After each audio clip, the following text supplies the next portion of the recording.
So, a bit of an update on the Tlex Ulike Android emulation console. Now, in the last video, quite a few people wanted to know a couple of things about this. So, this update video should address those. Okay, well, as for internal storage, it's not very large, only 2 GB in size. So you are kind of limited, but that's why we have the micro SD card slot on the top. Somebody else wanted to know, does it run Mega CD games? Yes, it does. It runs Mega CD games just fine, but like the PC Engine CD, you will need to use the BIOS settings. One big thing that people were disappointed about was the quality of the PlayStation emulation, and they suggested using a different PlayStation emulator, which would be this one here. Now, I am using this. This is EPSXE or something like that. And running the same game, let's just see how good it runs. Okay. Oh, I should have switched off the on-screen icons. Never mind. I'll have them on for now.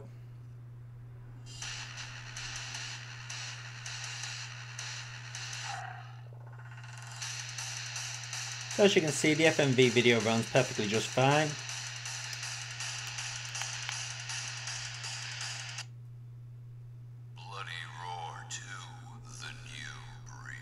Okay, that's speech didn't click like it did on the other emulator.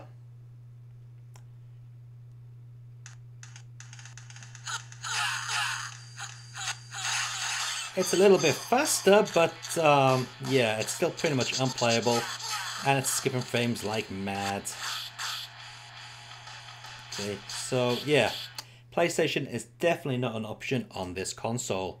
Some people were a little bit disappointed that I didn't show Game Boy Advance emulation running. Well, let's take a look at that. Okay, let's load up a game. As you can see, I'm using the controls on the actual console to select the games, no problem there.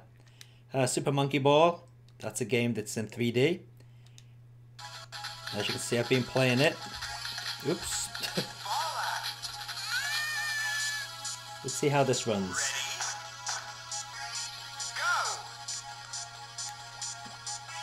And yeah, it seems to be working just fine to me.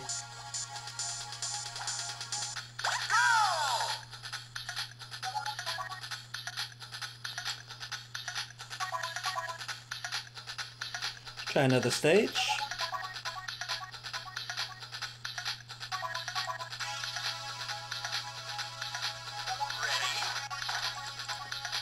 I'm stuttering a little bit there.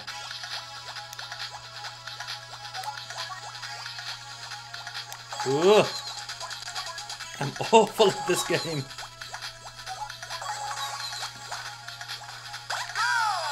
Yeah, I mean that seems to work just fine. A little bit stuttery maybe. Okay, well let's try a different game on Game Boy Advance.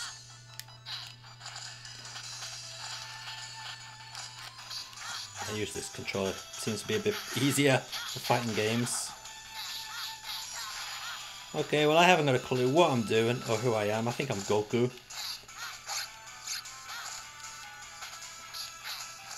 But yeah, as you can see, it's running perfectly fine. I've got to remember to keep the camera down so you can see what's going on. Alright, let's play a game that I know how to play. So yeah, I think when it comes to Game Boy Advance, you should be using the built-in internal emulator, not one that you can download. The internal one seems to be better configured.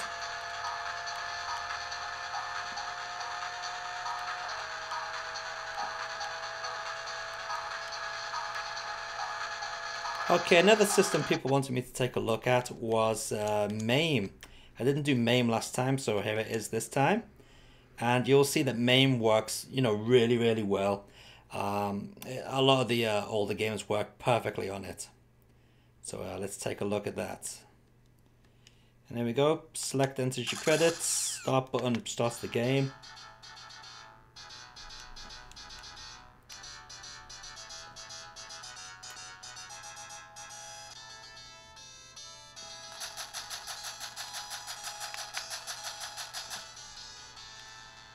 And as you can see, it sounds perfectly fine.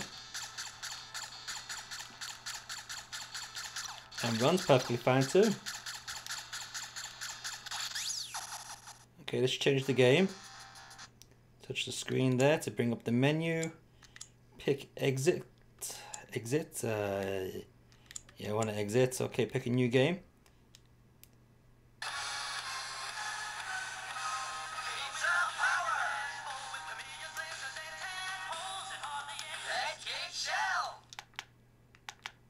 Oh.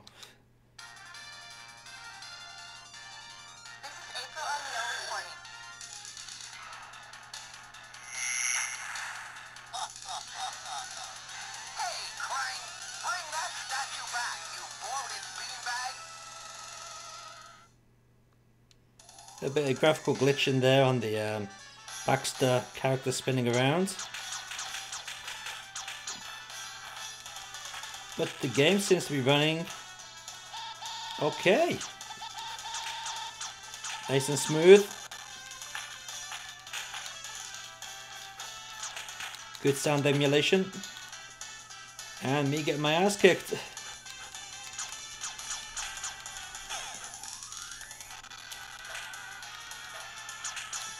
A little bit of a frame skipping there, did you see that? But not too bad.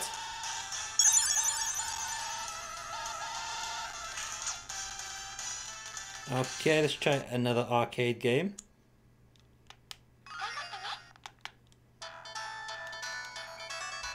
Yeah, just start the game, please.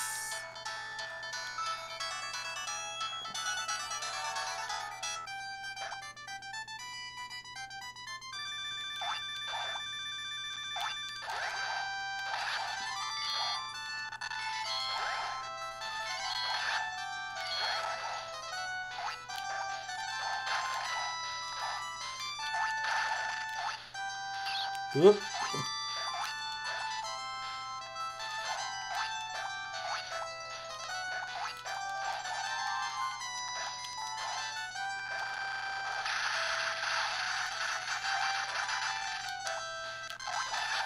A little bit stuttering there, but not too bad considering this is a more modern game. Again, a mid-90s game. Okay, let's try one more game on MAME.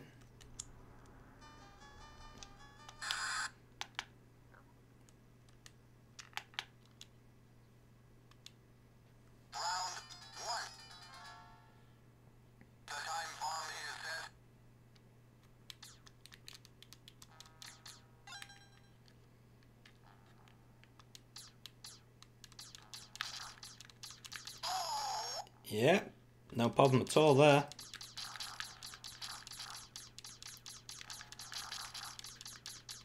Nice and smooth.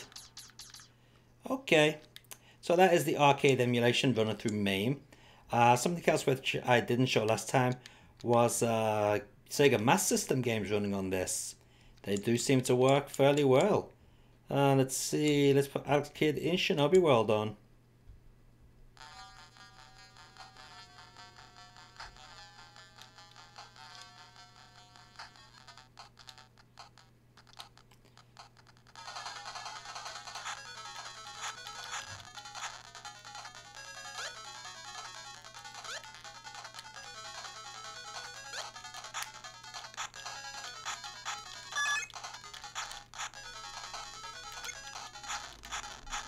Yep, no problem. You must sort of think I suck at playing games. I am playing this on an angle. Actually, if I was playing this normally, it'd be over here right in front of my face. But I've got the machine stuck in front of the camera. Let's put on another Master System game.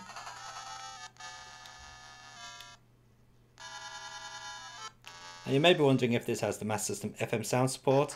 Unfortunately, it doesn't. But it will play Game Gear games as well, by the way.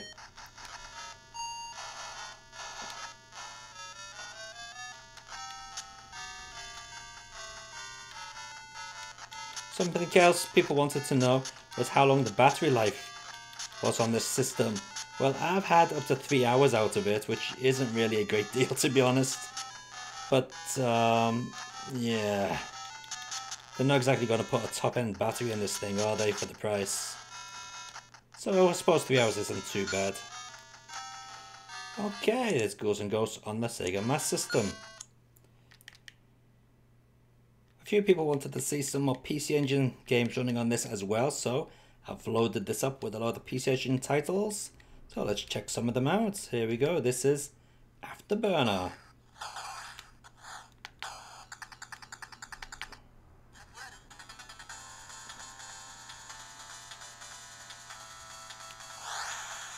Let's see if this works pretty good. Should do. Yep.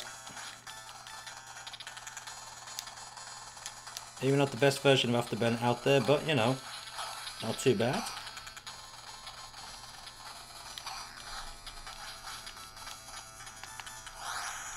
Okay, let's change the game. How about a bit of Aeroblasters?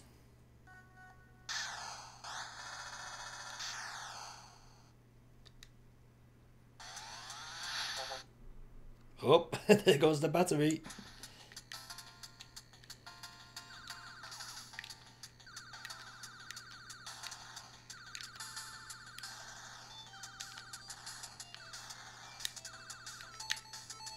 As you can see, lovely and smooth.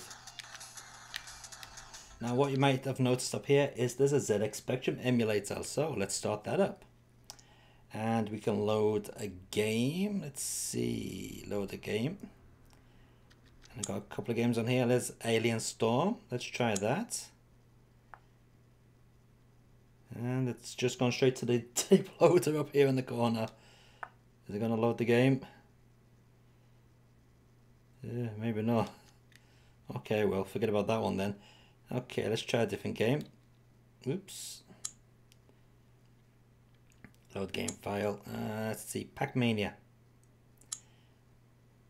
Oh, we're going to wait for it to load, bloody hell. Okay, we'll do our jump cut here. We don't want to wait for this to load. Okay, so here we go with it working. Let's turn it down a little bit. And for some reason, this has got Jean-Michel Jarre music playing on it.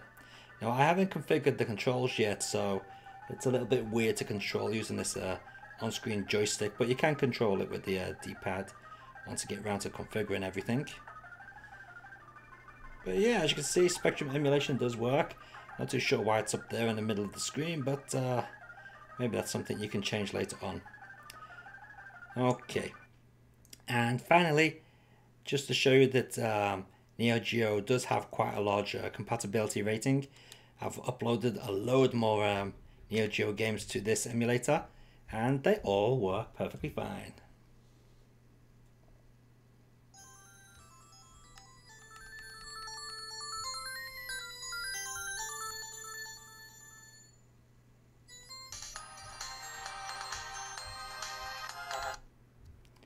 Oh no, battery's running out.